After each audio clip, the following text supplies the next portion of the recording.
All right, guys, welcome to Wide Awake News Radio. I am Charlie McGrath, the founder of WideAwakeNews.com. I'm your host tonight on this 10th day of July 2014, Thursday. I see Karen is in the chat room. If you want to join the folks in chat, WideAwakeNews.com, jump on the second tab there, and you can join the folks in chat. And there's some announcements to make with the program. Karen's already in there talking to a few folks about what's going on with W.A.N Radio here on the Rinse Radio Network. And because of the situation with contributions to the Rinse Radio Network, it was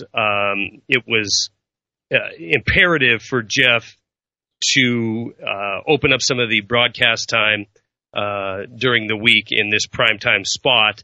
And he has requested that we run on Tuesday through Thursday, and he's going to have different hosts come in on Monday and Friday.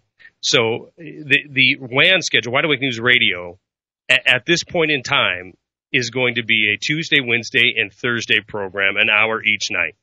And that's truly all I am able to give you for schedule information at this point in time. I will say this, that all programs, if you're confused with the schedule layout, with when we're going to be on, with the days we are not, then please, check out the YouTube channel. I will do my absolute best to make sure everything is posted up there. Gary, as well as Craig, are going to help me out with that so that we have everything that is coming out of W.A.N Radio posted on YouTube. And I will be making sure that when I'm hosting the program, which looks like it's going to be Wednesday night and Thursday nights, still having Gabe come on and still having guest hosts on occasion, but Wednesday and Thursday nights, I will do my best over the next couple of weeks to totally firm up this schedule and let you guys know what's going on with Wide Awake News Radio on the Rinse Radio Network. So there it is. If you're wondering what happened on Monday and Tuesday, that's what's going on there. So I wish I had more information to give you at this time, but I do not. So I probably received about 30 emails since the program on Monday, and I haven't responded to you guys. I figured I'd do it tonight. And like I said, I'm trying to pull together more information on exactly what days we're going to be running. And I will say this, we're always going to be putting out information. If Karen or Dinah or Gary or Eric, want to do a program and put it up on the YouTube channel, certainly we will put it on the Wide Awake News Radio or the WideAwakeNews.com website, as well as the YouTube channel, as well as get it over to Doug at Blacklisted News. We will continue to deliver information. I completely understand why Jeff has to make the moves that he's making. He has a network to run, and it is absolutely not free. So I'll put out the pitch for Jeff once again. If you are listening to the Rinse Radio Network Monday through Friday all day long, absolutely free broadcasting on topics ranging from Bigfoot and UFOs on one end of the spectrum to what's going on right now with inside the Gaza Strip and with ISIS in Iraq and global events and geopolitical events, then if this is of value to you, please get over to rinse.com and help keep this thing going. All right, tonight's guest, I've interviewed him once before, but it was on the Boiling Frog Post. So if you're a member of the Boiling Frogs Post, then you might have seen this interview.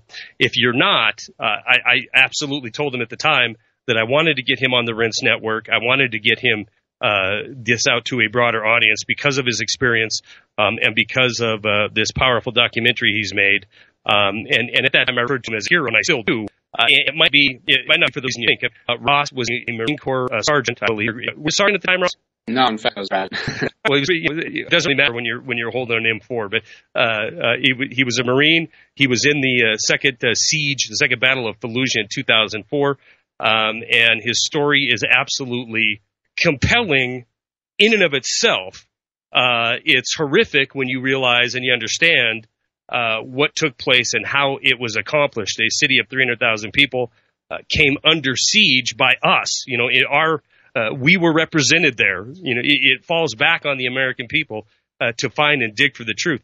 I believe Ross is a hero. I respect him for his military service. You guys know that I was a military veteran and a veteran of the first Gulf War. I respect our men and women in uniform, but I believe he's a hero for having the courage, especially being a veteran, especially being in a combat zone, to come back and then speak the truth. I've done a couple different videos, commentary videos on Fear Not, the Path of Truth, his hour-and-a-half long documentary on the Battle of Fallujah, the Second Siege of Fallujah. If you haven't seen it, please go to, I know right now it's posted at justiceforfallujah.com. It's right up there at the top of the screen. I have had it up on the website for a couple months at this point, but Fear Not, the Path of Truth. It is an absolutely compelling hour and 24-minute, 13-second video or documentary, rather, that you will not be able. At least if you're like me, I started watching it, and usually when I watch something, with very little time, I'll grab 5 minutes here, 5 minutes there until it's done. Wherever I can pick some time to watch it, I will. This documentary video I watched front to back. The only time I stopped was about 14 minutes into it when I grabbed my 14-year-old son and said, "Son, you need to see this." And we started it over and watched from the beginning. It's one of the few, and I said this when he was on with me on Boiling Frogs Post. It's one of the few things I've watched in the last several years that has moved me in this way. Now, maybe it's because I'm a veteran of the Gulf War. Maybe it's because I'm a veteran in general. But I don't think so. I think it's anybody who realizes, anybody who was in this nation in 2004 and saw the propaganda behind Fallujah and saw the nonstop, this was still the glory days of 9/11, if you will. This was still a point in time where you saw people driving around with the plastic Chinese-made American flags rolled up in their window, all, ranting around, rolling around, chanting, we need to be in Iraq, weapons of mass destruction. There was still this phony patriotism, this ginned-up patriotism that was still prevalent in this country. So it was a very malleable, a populace that was ready to accept this story that was put out. And we're going to cover a little bit of that in the next hour, as well as draw some comparisons to what happened in Fallujah and what's happening right now in Ukraine. You might say, Ukraine, what does that have to do with Fallujah? Well, when we get into this portion of the program, I'll make it absolutely crystal clear how the military-industrial complex, how think tanks, in this instance, the RAND Corporation, is writing the playbook for how to pull the wool over the eyes of the American people and how to subjugate and butcher innocent civilians around this planet. Before we get into that, let's bring on our guests. Like I said, I'm going to say it one more time. Fear Not, the Path of Truth. If you have not seen this documentary, the FallujahProject.com is where you can see it. He's got another website, reparations.org, that we'll talk about here in a little bit as well. Ross Caputi, thank you very much for joining me again. I appreciate it. Always a pleasure to talk to you. No, thank you for all of that. I'm really glad you were so moved by the documentary. It's very, very validating. Yeah. I hope you're getting a lot of that. I mean, that's got to be the feedback you're receiving. Am I correct, or what? Not as much as I would like. I wish I could get the documentary out to a broader audience, but it's unfortunately staying a bit insular within peace movement and the anti-war movement and activist communities. And I wish I could get it out to a more mainstream audience, but it's not easy. Yeah, no, I know what you mean. I mean, I've got, I don't know, upwards of 500 or so. I've got over 1,000 videos on my website or on my YouTube channel.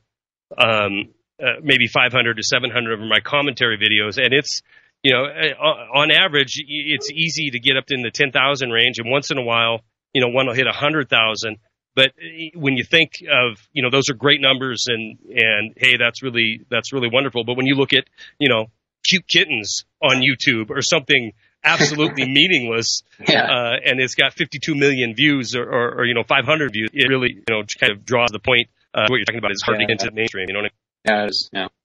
It's Vimeo right now. Do you have it on YouTube as well? No, I don't. And like you said, it's on the Just for Fallujah Project's website, www.thefallujahproject.org, or this other project that I'm a part of called ISLA, which is www.reparations.org. It's also up on that website. Yeah, reparations.org, ISLA. We'll definitely get into that, what ISLA means, and what you're doing over there. We'll probably save that for the next segment. Let's get into. Let me look at the clock here. With about, well, not a ton of time. We might be pressed for time in this, but give us. I'm going to take us right to the battle, the second siege of Fallujah. Some of the tactics that were used. This audience has heard me talk about this in quite some detail. You know, the narrative was the whole entire city of Fallujah, 300,000 people, had anybody who was an innocent civilian fled the scene, and the only people left there were terrorists. And I want you to talk a little bit about the buildup that was used with the Marines in order to hype them up to get in there, because the same buildup that was used with you was the same propaganda that was unleashed on the people of this country to build up support for Fallujah. So talk a little bit about that if you can. Yeah, so this was all at the time when this guy, Abu Musab al-Zarqawi, was kind of the boogeyman in Iraq. He was allegedly the leader of al-Qaeda in Iraq, and the story that they were using turned out to be completely false, a complete lie. It was part of some psychological operation that the U.S. military was waging to misinform the public about what was going on in Iraq.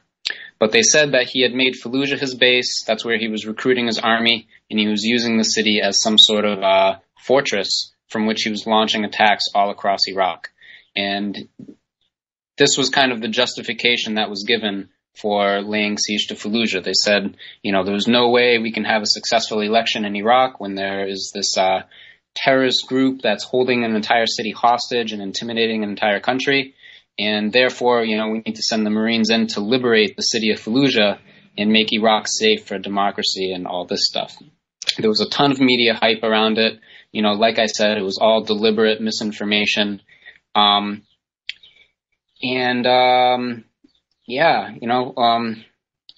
of people died for it. Yeah.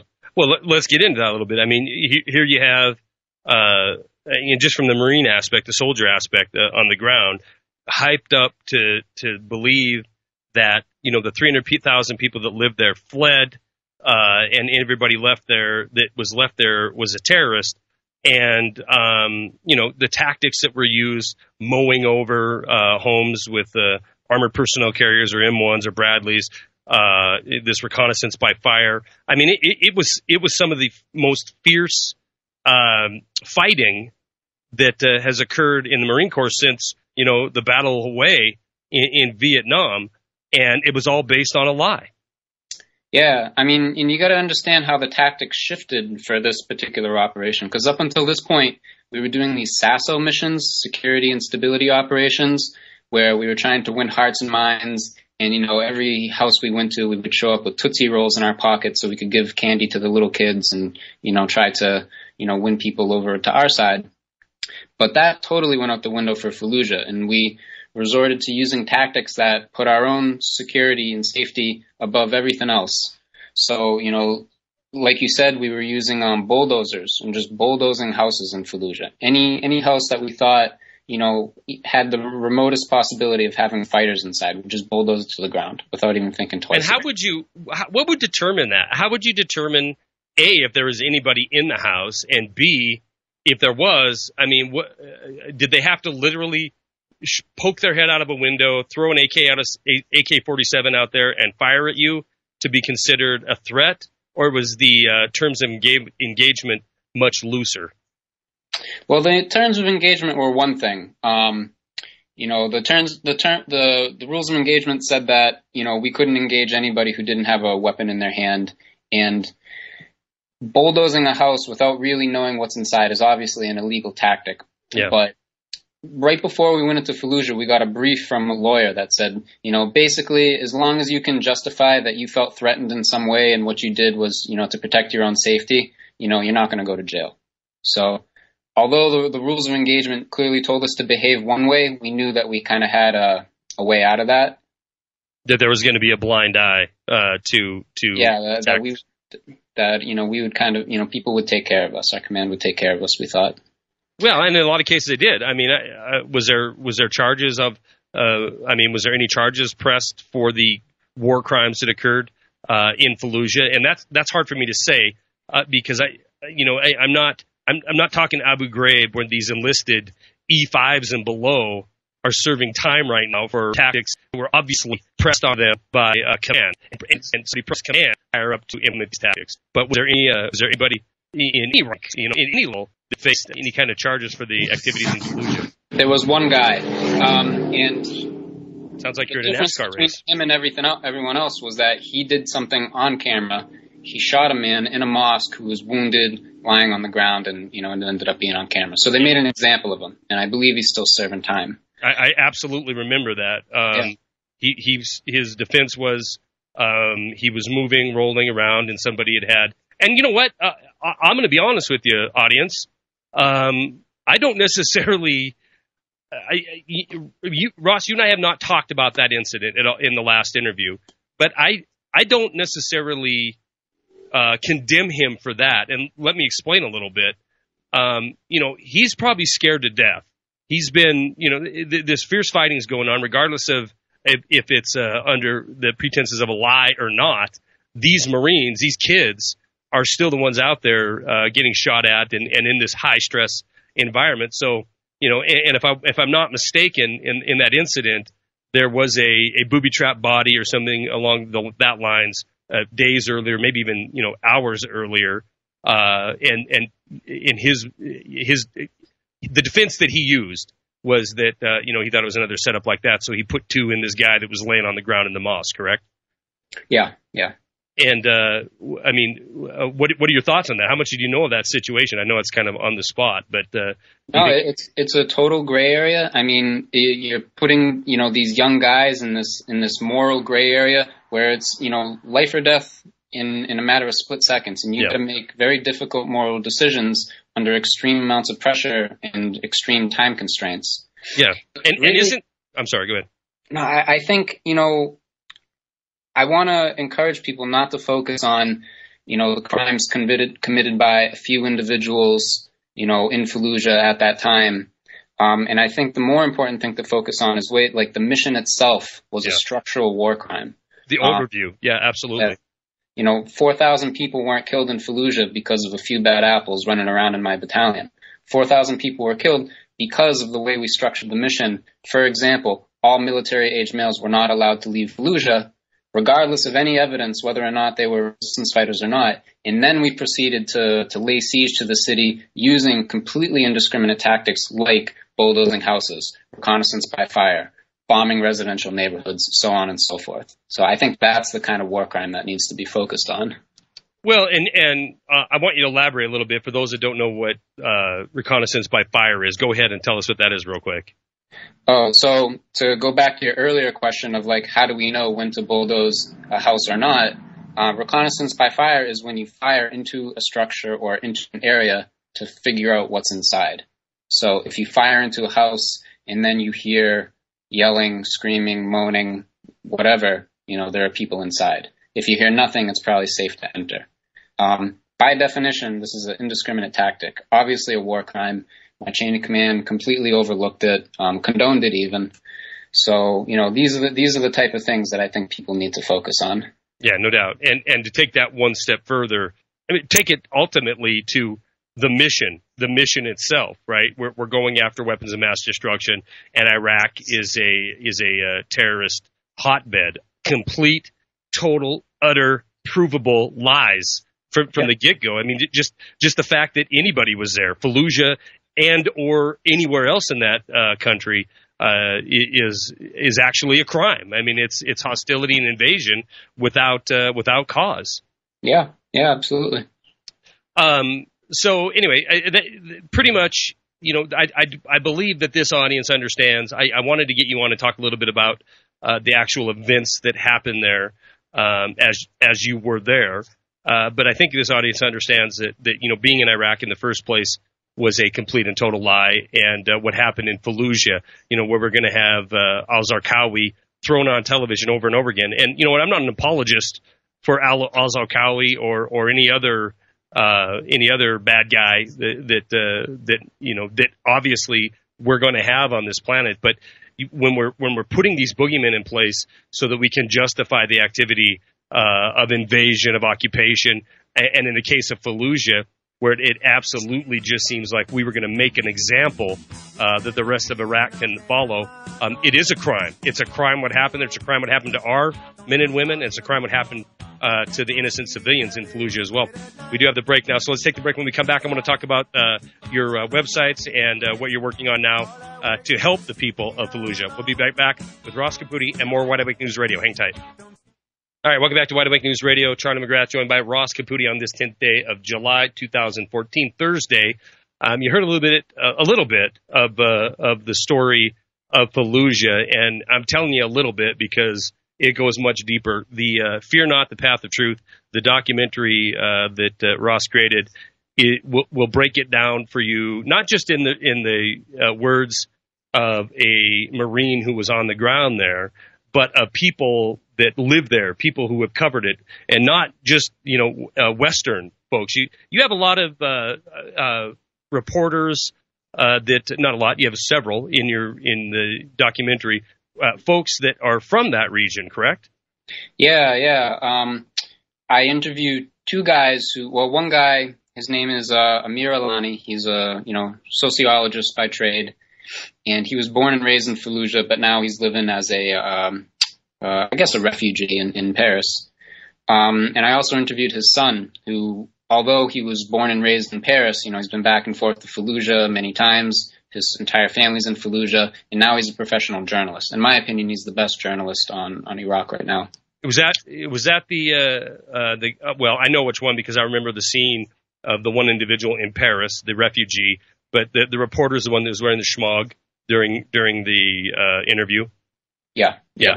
And just, and that's the kind of information that I think people need to hear and understand, because it brings it brings it home. They're talking about, family members that in every family, not just in Fallujah, but Iraq, has a family member. And I'm not even talking just a friend. They have a family member that is dead right now because of this decade-long occupation of Iraq.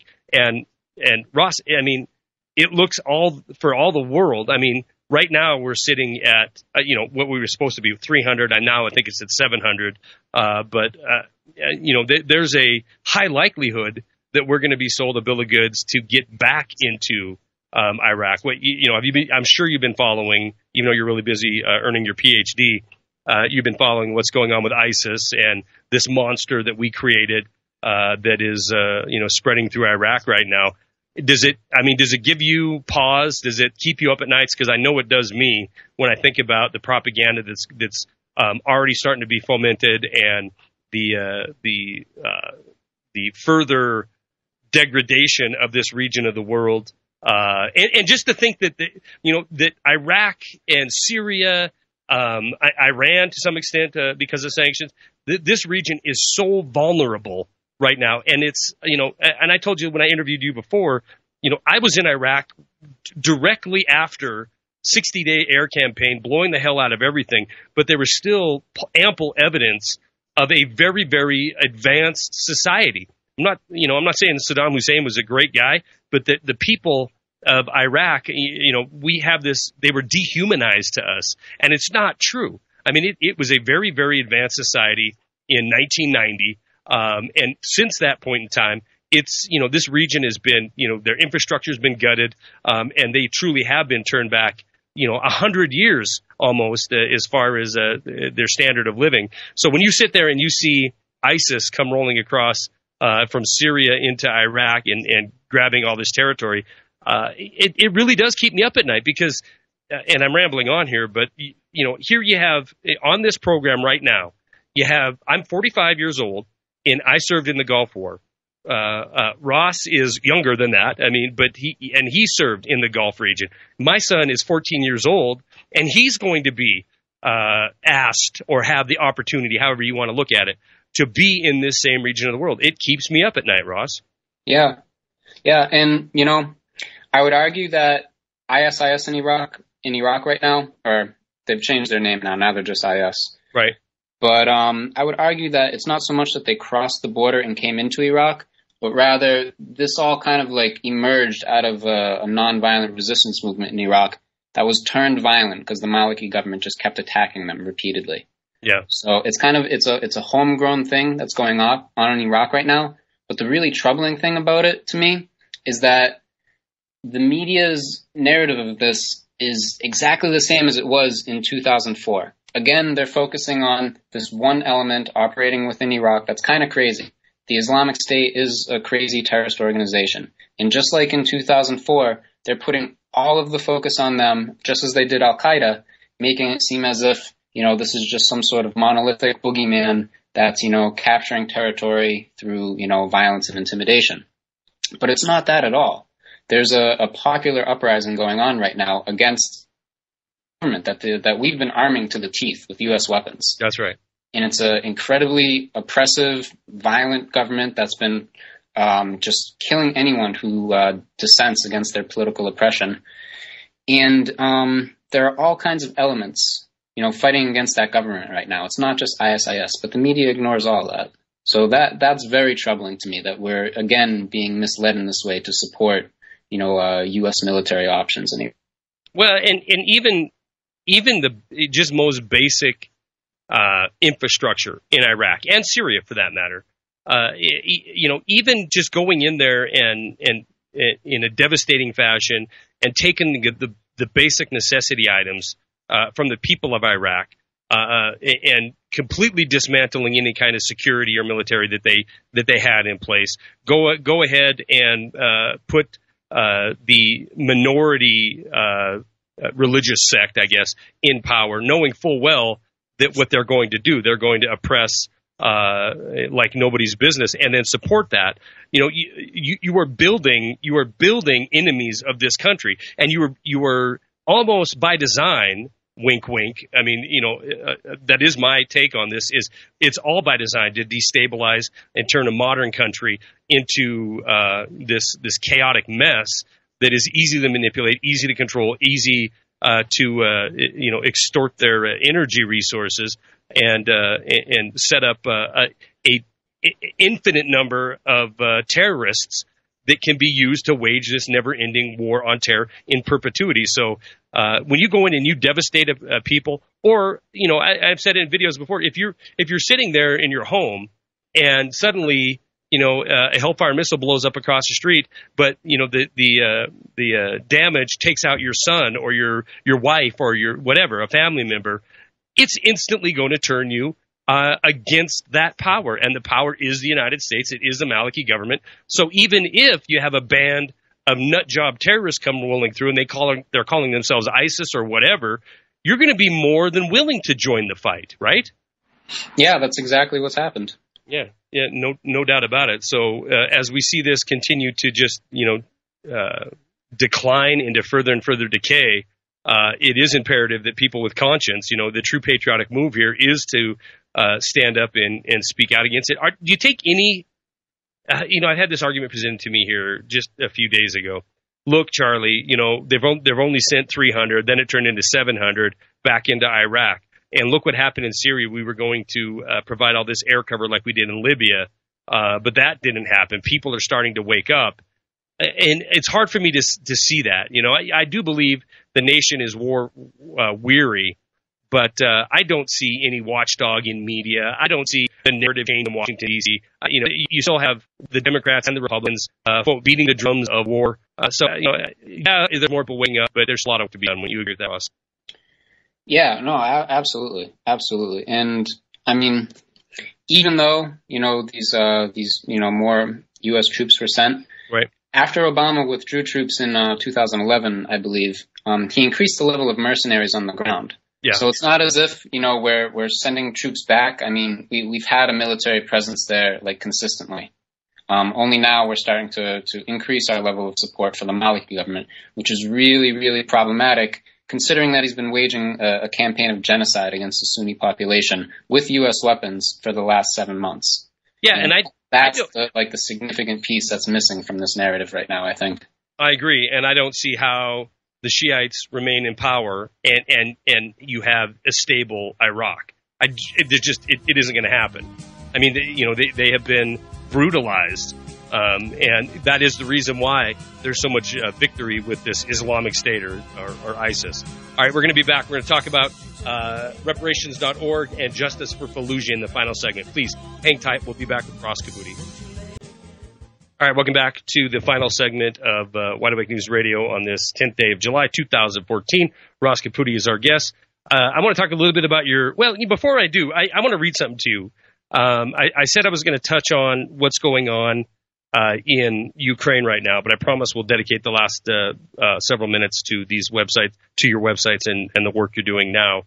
I don't know if you've had a chance. I know like I said, you're trying to earn your PhD and you're a really busy guy, but have you had a chance to see this RAND Corporation? RAND, for those of you who don't know, the RAND Corporation is a think tank that developed a blossom out of the Douglas aircraft many years ago.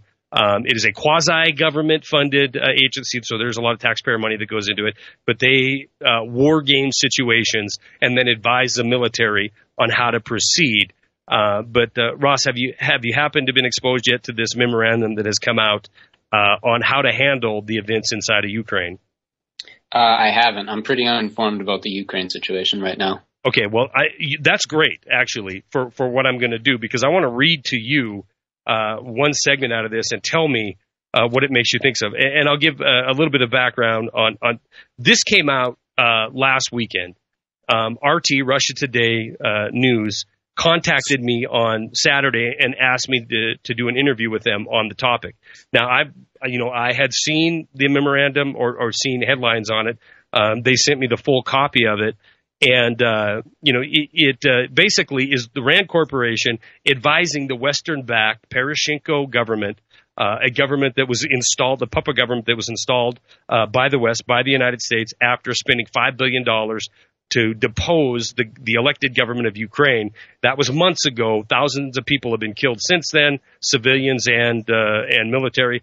And we've had just, chaos going inside of Ukraine. And now we have the Poroshenko Western-backed government deciding they were going to implement a ceasefire. But when he implemented the ceasefire, he said at the end of it, which was going to be 10 days later, he was going to go in and basically unleash hell on the pro-Russian separatists. These are people that are fighting this Western-backed government. So that's a little bit of the background of what's going on in Ukraine right now. So during this ceasefire, this memorandum from the RAND Corporation, a United States military think tank, comes out, and the title of it is on the advisability or on advisable course of action in case peace plan fails, refer to the ceasefire. And I want to read the presumable stages of military operation. Stage 1, total isolation. And Ross, this is probably going to give you a little bit of chills here. Stage 1 is total isolation of the rebel region. It goes on to say, considering that any resident of the Donetsk region or the Lugansk region has had enough time and opportunity to leave the area of hostilities, provided that they want to do so, anyone who has stayed behind should be regarded as complicit in the unrest or supportive of it. Martial law should be introduced in the defiant region. All authority to the local officials shall be terminated. The Constitution shall be suspended. Direct rule shall be presidential direct rule shall be imposed. And I'll leave it there. But that one paragraph of anybody who is left must be complicit in this terrorist activity is Fallujah all over again. This time it's in a region affecting about 2 million people, but it is just the same game plan. I mean, I know you're not an expert on Ukraine, but you have to see the similarities of these Western-backed think tanks and how they like to operate inside these foreign countries. Yeah, it's Fallujah, it's Gaza, and if I had a broader historical knowledge of, U.S. military history, I'm sure we would find other examples too. Absolutely, no doubt about it. So, all right, I found that to be very interesting when I first read it. The first thing I thought of was you and your documentary that broke it all down. Once again, fear not, the path of truth. You can, matter of fact, I'll repost it at Wide Awake News at the top of the commentary side, so you guys can check it out there. That is on the website. The FallujahProject.org. You can check it out. But the site that you're really promoting now is ISLA. Why don't you tell us a little bit about what the heck does ISLA mean and what are you trying to do with this site? Well, the Justice for Fallujah project has kind of come under the ISLA is a reparations project. ISLA means reparations in Arabic. And the type of reparations that we have in mind is not so much the legal kind, where a government makes some sort of ruling that they're going to give, reparations to, let's say, for example, African Americans for the U.S.'s history in the slave trade. Sure. Interested in voluntary reparations coming from individuals, because we think this is kind of more of a transformative type of activism, where individuals of conscience step forward and kind of own responsibility for some harm that their community has done to other communities. Let's say Fallujah, for example, or Iraq as a whole. So in this type of reparations, there's automatically this component of truth-telling, where you acknowledge a wrong, responsibility for it, and then you own that responsibility and make good on it by some sort of material transfer, either skills or material goods or whatever.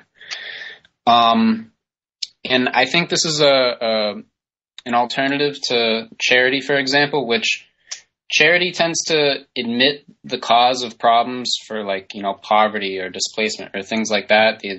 They point to a group of people suffering in the world without addressing, the underlying causes, right? Right. So, we're trying to be an alternative to that, and we're trying to be an alternative to the type of activism that just issues statements and has protests, where we're taking on projects like the Fallujah General Hospital, for example, and we're trying to get people involved in this to support it financially, logistically, and to be part of this whole process of rebuilding relations with Iraqis. And we're trying to send medical equipment to the hospital.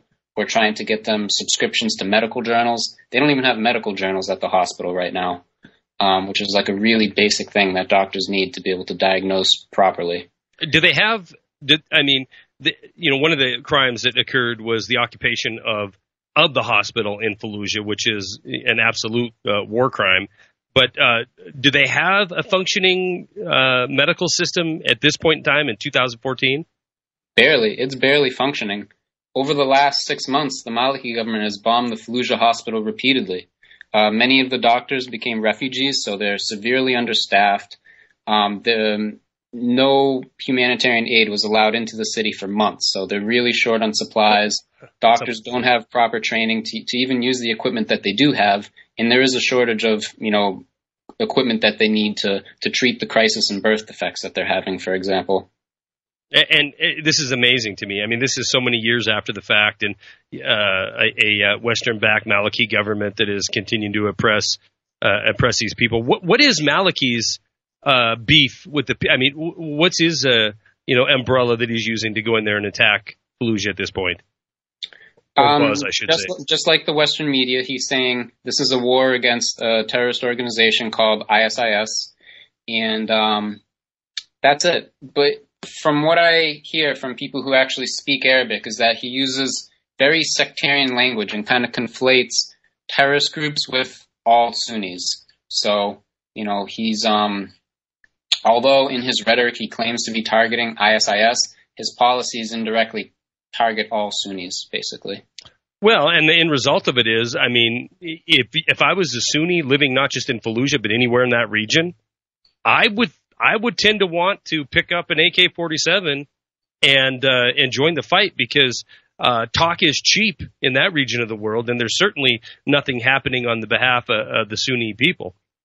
Yeah, this man doesn't even have significant support in the Shia community also, or I should say there are significant portions of the Shia community that are opposed to him.